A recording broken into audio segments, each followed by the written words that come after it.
इस प्रकार से उन 5 गणिकाओं के द्वारा धुंधकारी को तप्त अंगार के द्वारा उसकी मृत्यु कारित कर दी जाती है।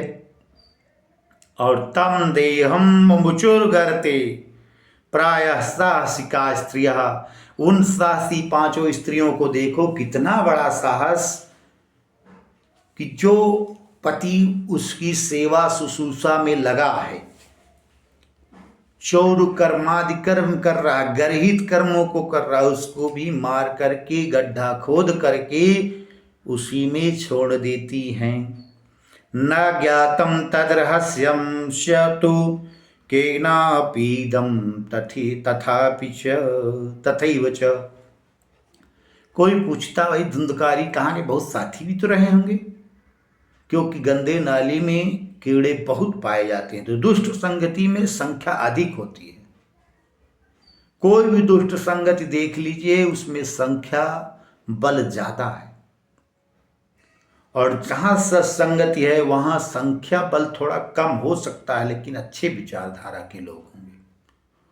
तो उन दुष्टों ने आकर पूछना प्रारंभ किया, तो उनकी स्त्रियों ने कहा हम ना जानते, हम क्या जाने, हमको नहीं पता। न ज्ञातम तद्रहस्यम तु केना पीतम तथैव च। अच्छा, बहुत दिना बीता, लोकै पृष्ठा वदन्ति स्म दूरम यातो प्रियो हि न।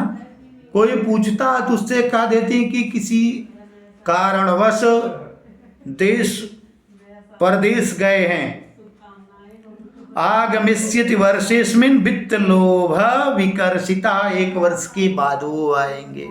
ऐसा कह करके बड़े ही सुंदर ढंग से सबको समझा देती थी। स्त्रीणाम नैव तु विश्वासम दुष्टानाम कारेत् बुध, विश्वासो या स्थितो मूढ़ स दुःख परिभूयते। स्त्रियों का विश्वास नहीं करना, ये थोड़ा कठिन शब्द है, लेकिन ऐसी स्त्रियों का, जैसी स्त्रियों का विवरण आया, अब इसको कोई प्रमाण पत्र बना ले किसी प्रकार की स्त्रियों का विश्वास नहीं करना चाहिए, तो गलत बात है। ये 5 प्रकार की जो वेश्याएं हैं, ये 5 इंद्रियां हैं मानो हमारी, तो इन इंद्रियों का कभी विश्वास मत करो, नहीं तो अधिक खाते खाते जीवा विभिन्न रोगों से ग्रसित कर देती है, शरीर को भी कष्ट में डाल देती है।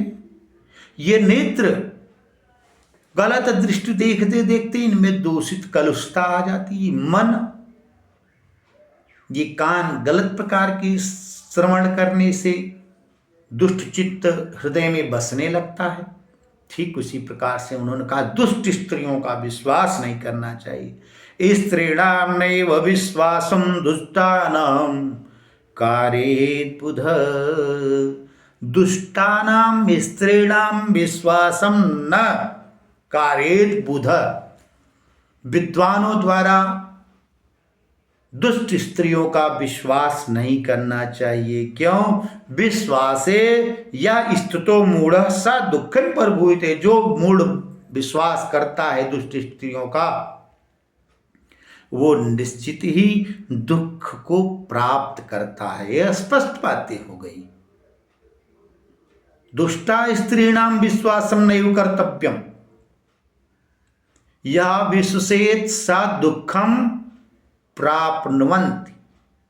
निश्चित रूप से वह दुख को प्राप्त करता। आगे बड़ा सुंदर श्लोक इसकी पुष्टि में कर रहे हैं कि सुधामयम वचो यासाम कामिनां रसवर्धनम हृदयम क्षुरधारावम प्रियः को नामयोषिताम।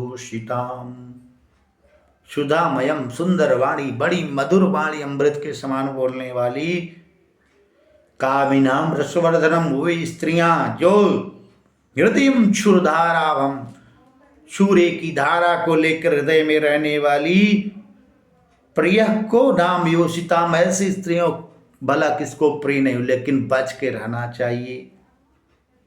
आगे कह रहे हैं संहृत्य वित्तां तायाता कुलटा बहुभर्तिका धुंधकारी बभूवाथ महां प्रेत कुकर्मतः। कुछ दिनों वहाँ रही, उसके बाद बहुभर्तिका ऐसी स्त्रियां जो सप्त भरतारी हैं, सप्त ग्रहीता हैं, सहस्त्र ग्रहीता हैं, इनका भला विश्वास करने लायक कहाँ है।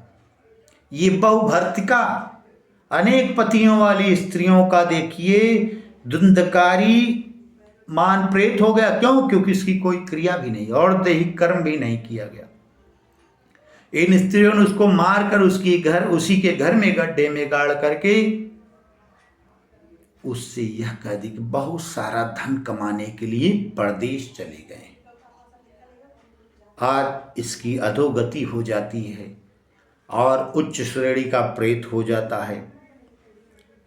कैसा रूप है इसका? वात्यारूपो धरो नित्यम धावदन सदिशो 10 दिशोंतरम।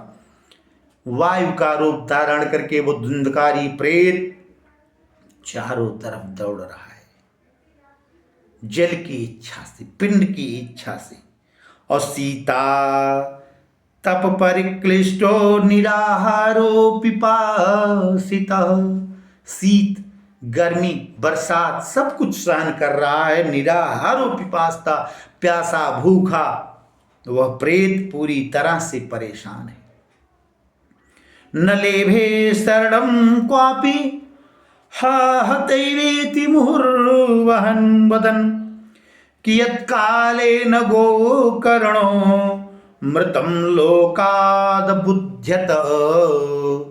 मृतं लोकाद बुध्यतः।